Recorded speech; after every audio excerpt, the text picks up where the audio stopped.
Hai confia to saukiendo salafikiendo tu rei fadi fando son de kei con la ken so son de confia to sai confia tu vo fai con dasso so lui fieto so son de kemier ko ya ni fo shedi so fi kanda la bipata son chi ko kira vira rari fo de kemier confianza son de kofi fatto sito con ni fa shedi so de kemier on ki pensa so ni halo de kemier ko na sintara so de riho de kemier so so fatto so de patata na di hale de la sanna ko so hai que via fasa de suco rei fanda la de kemier so de ka shupe io comienzo so de ka no te tiso de ka oshe de ka la kemier rei faccio sattento so mi papà non che viro con dare vino lo fai io cosa mi sono con la mi faccio mi stancio da cambio oggi so c'è di che vuole rei faccio so di ka vecchio so di ka vivere con lei mi faccio da so di vita so di che sta mi faccio da sai di che ci c'è di la de kemier rei fanno la kemier cosa di ka sabi per con i so ci so di ka vi potete la vi potete sanni caffè in vetto sabi cuie io faccio di sapere che scienza nella lama li hanno fi faccio di cambiare so di consenso so di che no vi faccio di sapere sami ma quanto so di cambiare se io ci c'è di safi fatto mi fanno so mi consenso so di quanto so di che la ricamiera ricamiera la risam sorry che io non poi rifaccio saggia safi compenso so di che io faccio di saggia da faccio da la vi senza le io faccio so mi consenso so di cambiare so ci so di faccio la tempo la senza di coia rifando so di che fanno sempre so da fietto so di mi mangio so di crescete so di faccio so di che io non mi che dire che no fi cosa rei ha so di so di crescete so di che faccio so mi faccio so di che una ora mi rogo di dire rihori fi scelto so copia mo so di so di crescete so di mi da vale di mi penso di copia io so so la fi faccio so crescete so di crescete so la mi maro che mi con riapre con riapre che sono stati che prima c'è prima non che ci sono già mi voglio c'è la e come sono stati che faccio il tosce che si tende la vita rifando da vita punta con senso di vita portata di io India riesce a sapere che dire che fiso rifando da che ricordo che cosa ci sono ricordo che sa sciuto riesce a sapere il senso che c'è più penso che non c'è di che la vita sta così per contare il senso di che io ho mi sono sani hai fatto so di che la ricordo che ma più senso che faccio storia le persone che mi vengono capendo che cosa sono che sono tutte o come la cosa di questo c'è di sapere che c'è di sapere faccio di questo sai c'è di hard di senza di Ricomincia senza lì torna di chiesa delle scienze che c'è sta fi fatto non rifi fare con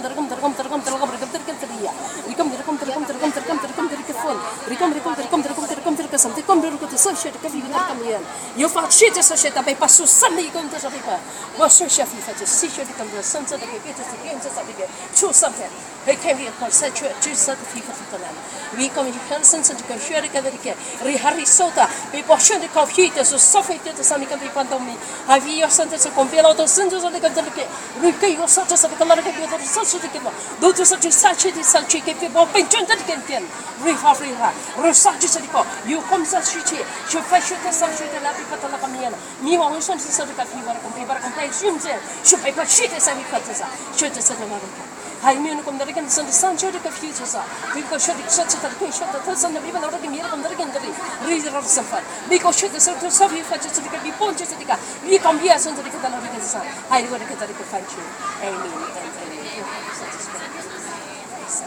Amen. Hi, good evening na. Ano po? Si ate nandito. Opo.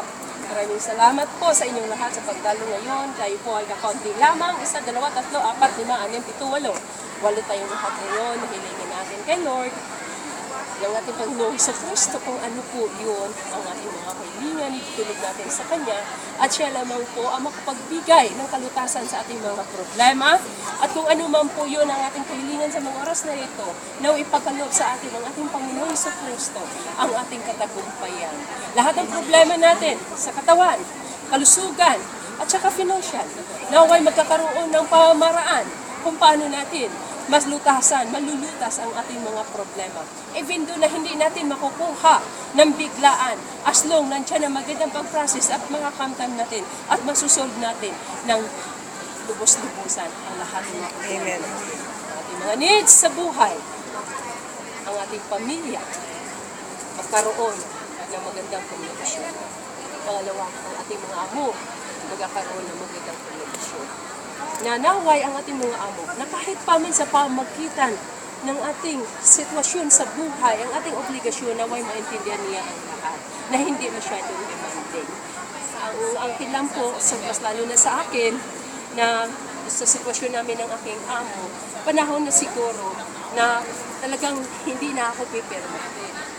It's time to go and do the mission na everyday, si Lord, ang ating Panginoong Kristo mismo at ang ating Amang Diyos ang siyang lahat-lahat ng pagkakataon na para aking kampanan na gano'n sa akin. Amen.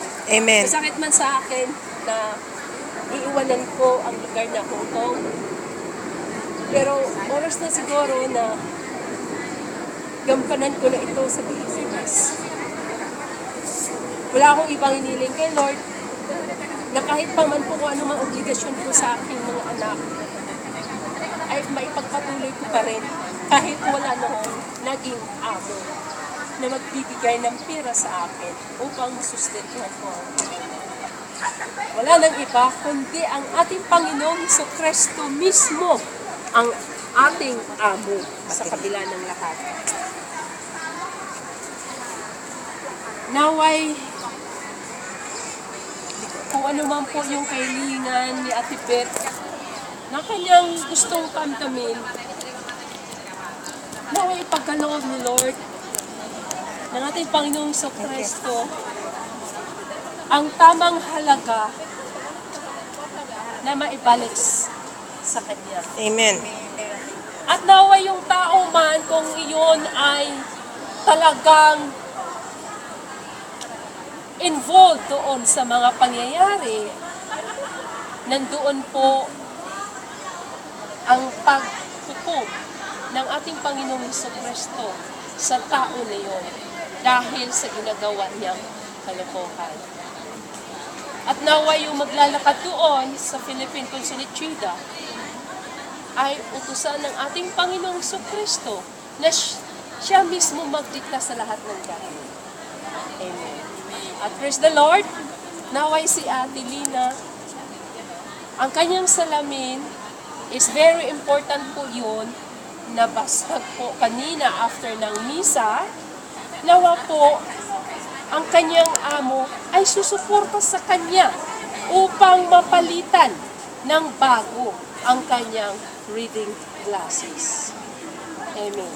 At si Ate naman, ang kanyang pangarap na naway magkaroon siya ng sariling bahay na walang sagabal. God is a good provider. Lord Jesus Christ is a good provider Amen. to all our needs Amen. according to His will. Amen. That will be done. Naway ang bahay ni Ate next year ay mapag-umpisahan na kahit hindi biglang attract kaagad ang kagandahan as long meron na pong foundation at tuloy-tuloy ang pagpapagawa. Amen. Praise the Lord. At si Inday Chima naman, ano po nga po yung kahilingan natin? Anong kamot? Yes. Patuloy pa rin po ang magandang pangtawan, magandang takbo ng buhay, ang samahan bilang mag-anak, mas lalo na sa kanilang yung mag-asawa na magkakaroon pa rin ng karagdagang magandang conversation, komunikasyon. At naway hindi mapasok ni Satanas ang kanilang relasyon. Amen. Amen. Praise the Lord. At sito naman, naway ang katotohanan ang siyang mananalo. Naway bawat isa ay kayang tanggapin kung ano ang kanilang pagkakamali. At magkakaroon ng magandang komunikasyon, ang kapatawaran ng bawat isa na kayang tanggapin na siya ay nagkamali at humihingi ng tawad doon sa taong kanyang ginagawa. At naway si John ay i-bless pa rin kung ano man po ang kanyang mga transaksyon, ang kanyang relationship sa amo na maganda, samahan naway patuloy ang kanilang pagkakaintindihan at magkaroon ng magandang direksyon sa buhay. Praise the Lord. Salamat po. At naway sa lalong madaling panahon po.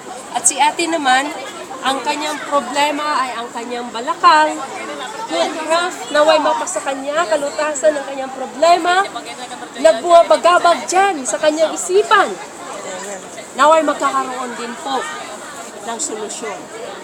At hindi lang po, kundi pati ang pamilya nyo. Dahil nakikita ko po parang medyo hindi maganda ang pakikisama ng isa sa inyo.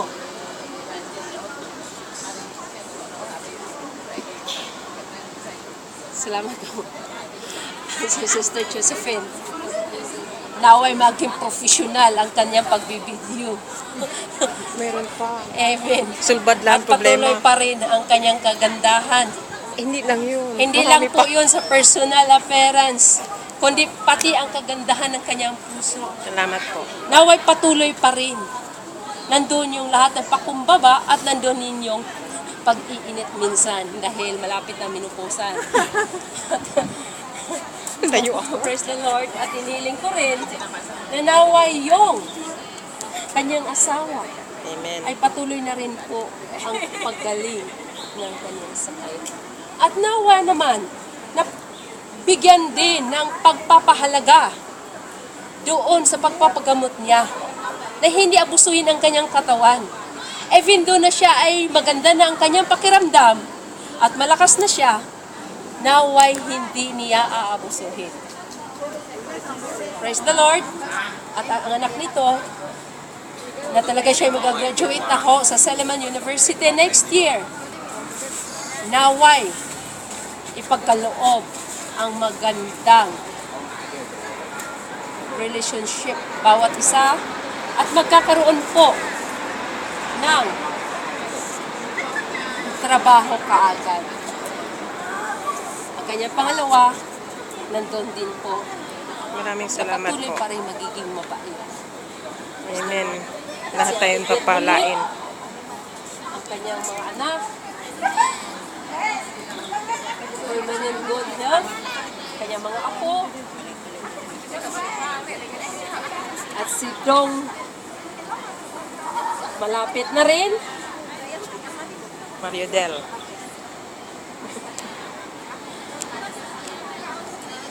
Ewan ko lang kung anong gagawin ni ate sa pera.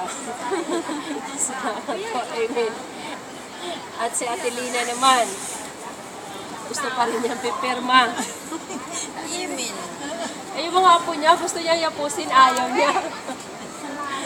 Praise the Lord. Opo.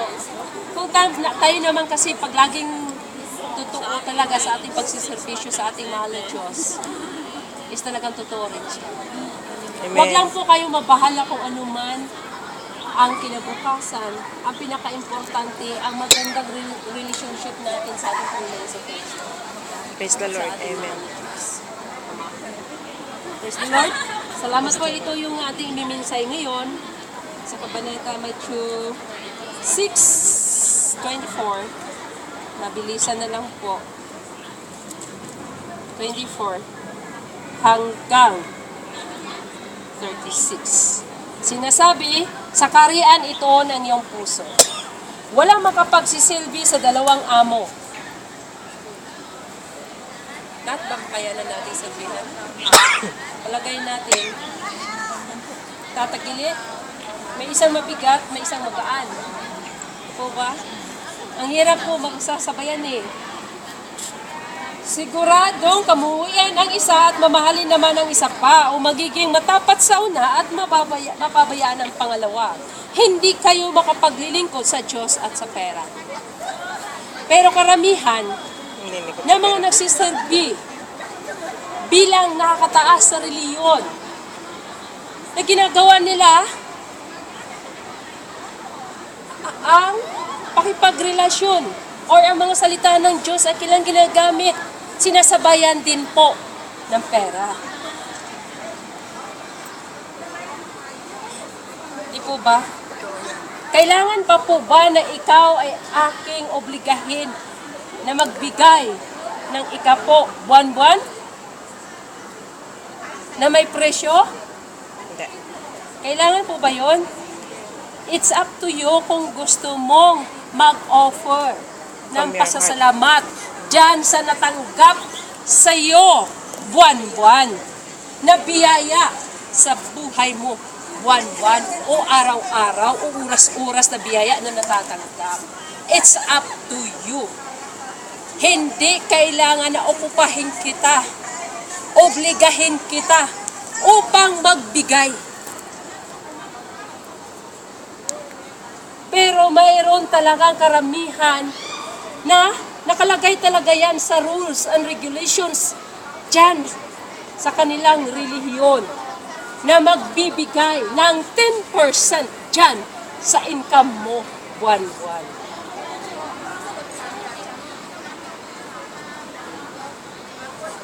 So, paano po kung bigla na lang nag-short ka sa iyong income dahil sa mga di inaasahang mga expenses? Ano mangyayari?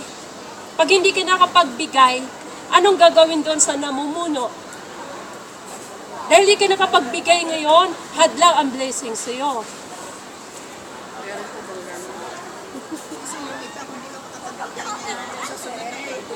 Doble, talagang counted. So you are very kawawa. Opo, kawawang kawawa kayo. Kawawang kawawa talaga. Paano mo naman masasabi na sana yung helping hands? Na ikaw na lang palagi ang nasa taas at yung inasahan, hindi ka ba nahiya noon? Hindi ka ba nakonsensya noon na ikaw ay nasa bongga at yung mga inasahan na magbibigay ng 10% buwan-buwan? Yun nga. Inasahan mo yun na halos hindi pa na makapagbili ng isang underwear. Dahil sa obligasyon na yun, Parang relate ko nasaan yan. kaya ang kanilang konsensya? Wala akong pakialam sa inyo, basta ang sa akin ay akin. Ganun ba yun? Is that right? Is that maka-Diyos? I think it's not. Bakit ayaw nilang, kung gusto nilang magkaroon ng misyon dito sa mundo, Service. bakit gusto pa nilang magkakaroon ng pinakamagandang bahay o simbahan o kung ano paman? Upang ipagkaloob na yan, ako ay may obligasyon sa inyo. Hindi dapat kikilos na may bayad. Okay, magsiserve ako sa inyo ngayon. Magbibigay ako ng delivery, mag-deliver ako ng words of God. Pero okupahin kita na magbigay ng 10% dyan sa income mo. Oo, nakalagay yan sa lumang tipan. Pero hindi dapat basihan.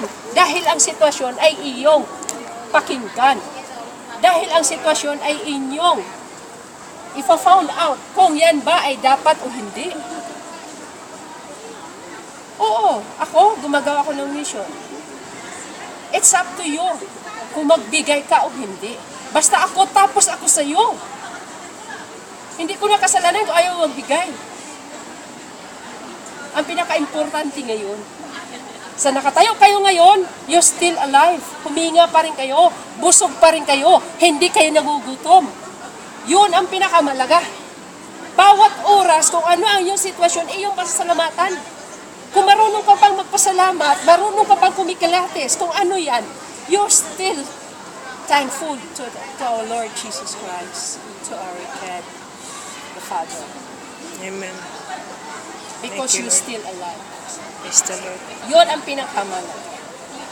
Wag na wag dapat laging isipin ang kinabukasan. Bukas, kailangan siguraduhin ko kasi bukas, tigok ako. Pag lagi iniisip ang kinabukasan, ikaw lang din ang gumagawa dyan sa init at sakit ng iyong ulo.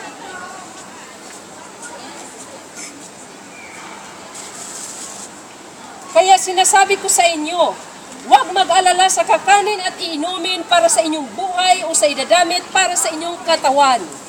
Di ba't mas mahalaga ang buhay kaysa pagkain? Buhay Hindi ay kayo kakain.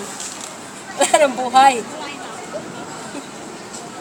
Mahalaga ang buhay kaysa pagkain.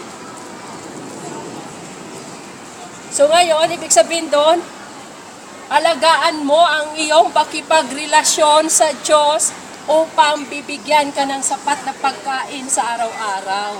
Hindi ibig sabihin doon na unahin ang buhay bago sa pagkain. Ngayon, kung walang pagkain, nasaan ang iyong kaluluwa? Patay ka. Hindi po ba?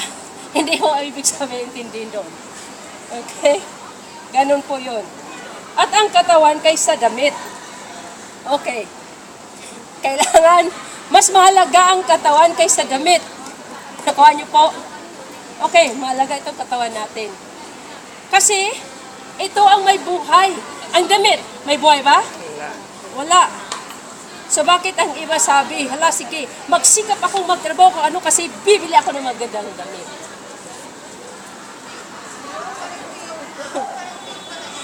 Tingnan ninyo ang mga ibon sa langit. Hindi sila nag-aasik ni nag-aani, ni nag-iipon sa mga bubiga. Gayon may pinakain sila ng inyong amang nasa langit. Di ba't mas mahalaga kayo kaysa mga ibon? O, mga ibon nga, palipad-lipad lang pero nabubuhay, no? Buhay ang ibon. Tayo pa kaya na mas mahalaga tayo kaysa ibon? Pabayaan ba tayo ng Diyos? Siguro nga naman, kahit uupo ka dyan habang may buhay, pag may dumadaan sa iyo, naawa sa iyo, binibigyan ka, di ba? Pero wag yung gawin yan, kapalimos. Dahil kaya pa naman ang kamay niyo. Sino sa inyo ang makapagdadagdag sa kanyang taas sa pagkababahala niya? Ikaw, pandak. Okay? Tama na edad mo, hindi na tutubo. Gusto mo pa rin yung tutubo. So, iinom ka ng vitamins, ano ka ng pampatangkad. Kung ano yung ibinibigay ko sa iyong height, ganyan lang talaga yan. Sabi ng amang Diyos. Bakit mo pa papaguhin ang iyong personal appearance kung yan lang talaga ang shape na iyong mukha? Ang shape ng mukha shape ng mukha ko, square. Gusto kong pahabain yan. Hala, sige. Plansyahin mo na mahaba yan o dugtungan mo para haba. Ganun ba yun? Oh, marami na. Ikaw, yung ilong mo ay pango. Gusto mo pataasin ang iyong ilong, so pa-injeksyonan mo, dugtungan. Ngayon, sustintuhan mo yung gamot yan para manatiling matangos. Ngayon, pag wala ka na isustinto dyan, mananatili ba yung ganyan? Mapubulok yan.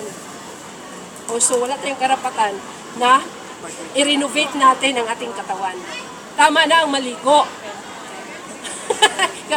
Inupiran mo ko kanina para gaganda ako. Eh talagang ganyan na talaga yung mukha ko. Maganda na talaga. Okay, praise the Lord. Sino sa inyo ang makapagdagdag sa kanyang taas sa pagkababahala niya? Okay? At bakit kayo mababahala tungkol sa pananamit? Tingnan ninyo ang mga bulaklak sa bukid. Sa pagtubo ng mga ito, hindi sila nagtatrabaho o humahabi. Ngunit sinasabi ko sa inyo, na kahit na si Solomon sa kanyang kayamanan ay hindi nakapagbihis gaya ng isa sa kanila. Sino si Solomon? Si Solomon, ang pinaka-mayaman. Diba? Si Solomon ang pinaka-mayaman. Okay. Nung biglang kunin ni Lord, biglang kinuha ng ating Panginoong Jesucristo ang kanyang buhay. Nasaan na ang pera? Nasaan ang kayamanan? Nadala ba? Hindi. Nadala ba niya? Hindi. Pagpatay ka na, gibabangon ka muli. Sandali lang po kasi yung mga pera ko. Naiwan yung kayamanan niya. Ayan. So, sa paghahanap mo na ng maraming pera dahil gusto kang yumaman, nakalimutan mo na ang pakipagrelasyon sa ating Panginoong Jesucristo. Eh, hindi naman po yun pinaka-importante yung marami kang pera. Ang pinaka-importante kung paano ka makipagrelasyon sa ating Panginoong Jesucristo. Kasi ang dapat nating ipunin ay yung hindi kinakalawang. Ikaw, Te, marami ka bang kinakalawang na inipon? O wala? Wala si ate. Ako rin, wala po ako. Opo. Yung sweldo? Nakita mo lang doon sa ATM na ganun ang halaga. Segundo lamang, wala na. See? Yan yan po. Yan ang pinakamano. O, yan. Ngunit sinasabi ko sa inyo na kahit si Solomon na sa kanyang kayamanan ay hindi nakapag-bigay ng isa sa kanila. Kung ganito ang damit na ibinibigay ng Diyos sa mga damong nasa bukid ngayon at susunugin bukas sa kalan, higit pa ang gagawin niya para sa inyo na magkakaunti ang paniniwala. So, ang damo nga susunugin ka agad yan pag hindi niya gusto na natin. Ang damo, hindi na yan napakinabangan. Siyempre, sunog yan. O pagligyan mo lang, masusunog yan. Talagang wala. Ganun pa kaya sa mga kunting paniniwala na talagang pinasigurado nila ang kanilang kinabukasan sa pamagitan ng kanilang karunungan ng tao, sa pamagitan ng kanilang lakas. Ay, mamaya na ako dun. Kasi meron akong income yun eh. Meron ganun. Income yun eh. Hindi pa nakontento doon sa sweldo ng amo. Bakit kulang-kulang? Nagkulang ka na nga sa income mo, nagkulang ka pa sa pagrelasyon sa Diyos. Paano ka, ano ang naiipon mo doon? Pagod. Yun, ang naiipon. Huwag na kayo mag-alala at magsabi, ano ang aking kakainin? Ano ang ating inumin? O ano ang ating isusuot? Ang mga pagano ang nababahala sa mga bagay na ito, ngunit alam ng inyong Ama na sa langit na kailangan ninyo ang mga ito. Kaya hanapin muna ninyo ang karian at katarungan ng Diyos at ibibigay rin sa inyo ang lahat ng ito. Okay. Hindi naman po pwedeng palagi ka na lang nag-iingi na wala namang sukli. Okay? So kagaya rin yan ng, okay, masasabi natin, ako, meron akong mission sa inyo. Ano po ba ang makukuha ko? Ano ba ang aking benefits sa ginawa ko sa inyo? Pagpapala, ang kaligayahan. Ang kaligayahan ay hindi mababayaran. Pag once na ako'y gumagawa ng kabutihan sa inyo at kayo pinagpala o pinagaling o kung ano man ang binalakad nyo, ang tagumpayan ay nandyan. Ang laki ng inyong pasasalamat. Ano ang aking mararamdaman? Di ba ang saya ko? Ang saya ko. Ang Panginoong Jesucristo, pag pinupuri mo yun, masaya rin siya. Pero kung ang Panginoong Jesucristo ay sinisiraan, nagkagalit din yun. Nagtatampo din yun. Nang hinanakit din yun. Kaya tayo, gumagawa tayo ng kabutihan. Kabutihan na ginawa mo sa kabila ng lahat. Kung hindi pa makontento yung ginawan mo ng kabutihan, masama pa sa kanila. Kung sila ay humihingi at hindi nagtatagumpay sa kanilang hinihingi, kasalanan ko po ba yun? Hindi. Just because sa kanilang paniniwala at pananampalataya sa ating Panginoong Jesucristo. Ang iyong Panginoong Jesucristo ay talagang meron niyang isang instrumento na ginagamit upang doon natin hilingin. Doon tayo makipag-isa upang sabayan natin siya kung sino man yung instrumento na yon.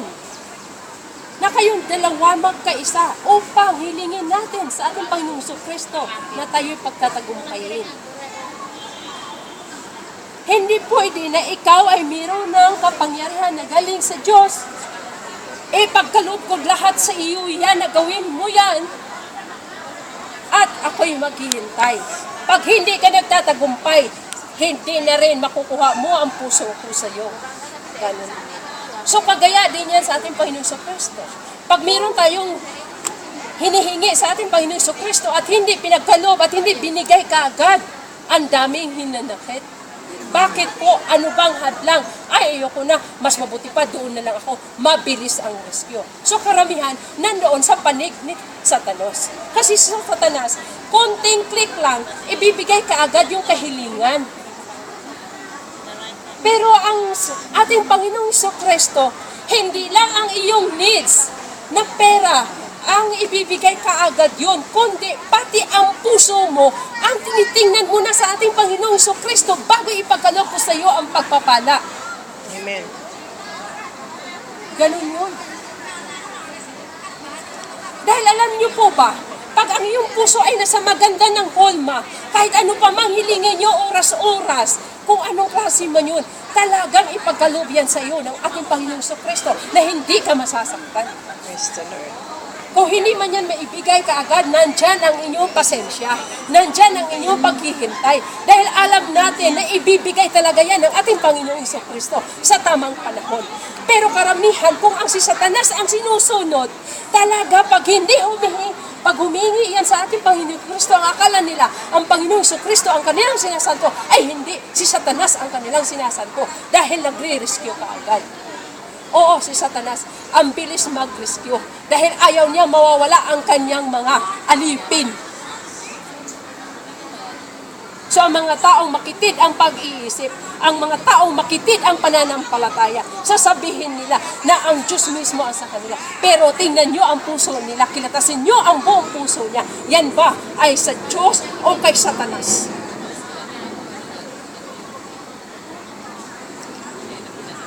Yan po.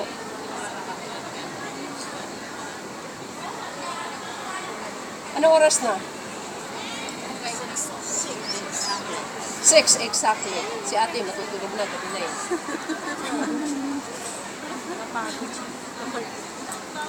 So ganun po.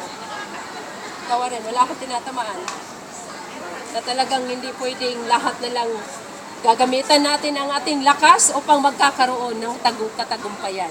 Sinasabi ang mensahe natin ngayon, huwag nang mabahala sa ating pangailangan at ipagkakaloob yan ni Lord sa tamang panahon. Amen. Amen? Hindi Amen. tayo pabayaan ng ating Panginoong Kristo na kung ikaw ay talagang sumusunod sa Kanya, ora mismo kung ikaw may sasabihin na ikaw ay mamamatay na ngayon, kung ikaw ay nagsusunod sa Kanya, ay hindi ka pa mamatay dahil hindi ka pababayaan ng ating Panginoong Kristo. Amen. Kung ikaw ay sasabihin na ikaw ay maraming utang, ngayon sasabihin na nandyan na ang kolektor maniningil sa iyo, nandyan na ang tawag, ay nako, nandyan ang amo ko, nako, tatawagan ako ng kolektor, paano na ako ito ngayon? Paano ang aking trabaho? Pero kung ikaw ay totoo naglilingkod sa ating Panginoong Kristo, haharangan niyang lahat yan. Amen? Amen. Itatouch ng ating Panginoong Kristo ang kolektor at ang kumpanya at pagbibigyan ng pagkakataon kung paano mo mababayaran. Kaya ang lahat sa atin, ang pagsunod sa ating Panginoong Kristo, nandyan talaga ang pagtitiis, pagtsatsaga, upang makamtan natin ang ating pag-asa ng katagumpayan. Kung kayo ho ay talaga ang Panginoong Kristo ay inyong sinusunod, hindi talaga po kayo makakaramdam ng pagkabahala. Amen. Amen. Kahit sino pa ang diablo na umatake sa iyo, kahit sino pa yung mangkukulam na umatake sa iyo, praise the Lord. Down. Kung ikaw man ay mayroong kapangyarihan dito sa mundo, sasabihin ko pa rin sa iyo, dito ka lamang. Hindi kami matatakot sa inyo sa Satanas. Ang mga anghel ni Satanas, ang dami. Kasing dami ng anghel ng ating mahal na Diyos. Kasi bawat anghel ng ating amang Diyos ay tinatapatan ng anghel ni Satanas. So mag-ingat. Anghel ni Satanas at ang anghel ng ating amang Diyos. Alalahanin, si Satanas ay gumagawa rin sa ginagawa ng ating Panginoong Kristo. Kaya mag-ingat. Ano po ba pagkaintindi ninyo na sinasabi, darating ulit ang ating Panginoong Kristo, nalalapit na. Malapit na. Ano po ba ibig sabihin doon? Nandun pa rin po ba ang makitid na pananampalataya o pag-oobserbasyon o pag-i-explain sa ibig sabihin ng Biblia? Mabibigay ba nila ang tamang eksplanasyon kung yan ay karunungan na galing sa Diyos o karunungan galing sa tao?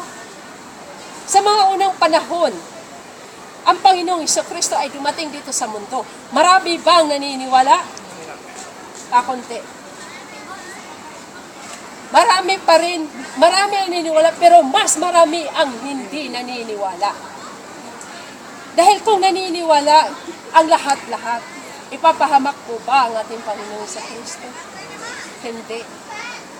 Pero dahil marami pa rin hindi pa rin nila matatanggap ang lahat. So, kaya nga po, nagiging espiritu ang ating Panginoong Jesucristo na ngayon. Dahil kung ang isang tao ay totoong tumatanggap sa ating Panginoong Jesucristo, ay yun ang kanyang paglapit, pangalawang paglapit sa isang tao. So kung ikaw ay anti-Kristo, hanggang ngayon, hindi pa rin nakarating sa iyo ang Panginoong Jesucristo. Wala pa rin ang pangalawang pagdating ng ating Panginoong Jesucristo kung ikaw ay anti-Kristo. Pero kung tinanggap mo na siya ng buong buo at yung sinisilbihan at paniniwalaan na siya ang ating Panginoong Jesucristo, yun ay nandyan na ang pangalawang pagdating ng ating Panginoong Jesucristo sa buhay. Amen? Amen. Yan ang ibig sabihin ko. Hindi na kailangan na makikita mo pa ang pagkatao ng ating Panginoong Jesucristo. Kundi pupunta yan dyan sa buhay mo. Pupunta dyan sa pagkatao mo na nakikita ko. Papasok sa puso mo at lahat ng pagkakatao mo ay sa kanyang pag-aari. Yun ang pangalawang pagdating ng ating Panginoong Jesucristo. Bawat isa. You need one thing and you got it. Amen. And what makes you beautiful? Amen. Praise the Lord. See? That's it. Ganun lang po yun. I read a lot. Nalalapit na ang pangalawang pagdating ng ating Panginoong Jesucristo. Until now, you don't know that Jesus Christ is in you now for the second time around. If you believe that Jesus Christ is your Savior of your life, before if you didn't believe, and now you believe, that is the second time that Jesus Christ came into your life and this world. That's it. Amen. Thank you, Lord. Gusto ko yan, nakagabi ko pa yan. Ipaliwanag ko sa Facebook, i-comment ko yan, pero sabi ko, gagawin ko to sa YouTube o sa Facebook. Yes. Amen. More powerful kasi sa video eh. Ganon ang pinakamatinding paliwanag. Hanggang ngayon, lahat pa rin ay bulag sa katotohanan. Kahit nga sabing pastor na. Okay? Kahit sabing pastor na. Pero hindi pa rin niya makuha ang tamang eksplanasyon kung nasaan na ang Panginoong Jesucristo. Kahit kailan, hindi pa rin nila natugkad kung sa Bisaya ang tamang paliwanag dyan sa Biblia. Salita ng Diyos. Wala pa rin. Hanggang kailan? Maubos na lang ang buong taon sa pag-aral nila sa Biblia. Wala pa rin. Sasabog na lang ang utak nila. Hindi pa rin nila makukuha ang tamang pamamaraan kung paano iparating sa tao ang tamang explanation. Amen? Praise the Lord. Pray tayo.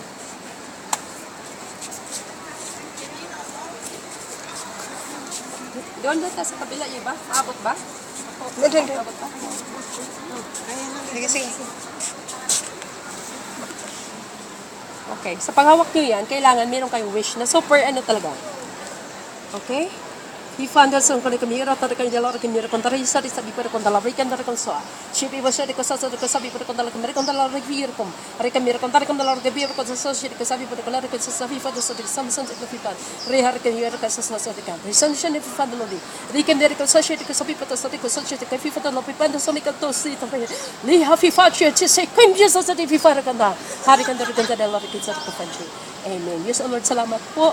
Maraming po salamat, Panginoong Jesucristo, sa lahat ng pagkakataon na ito, na ang inyong pagpapala ay binuhos na sa amin, O Lord.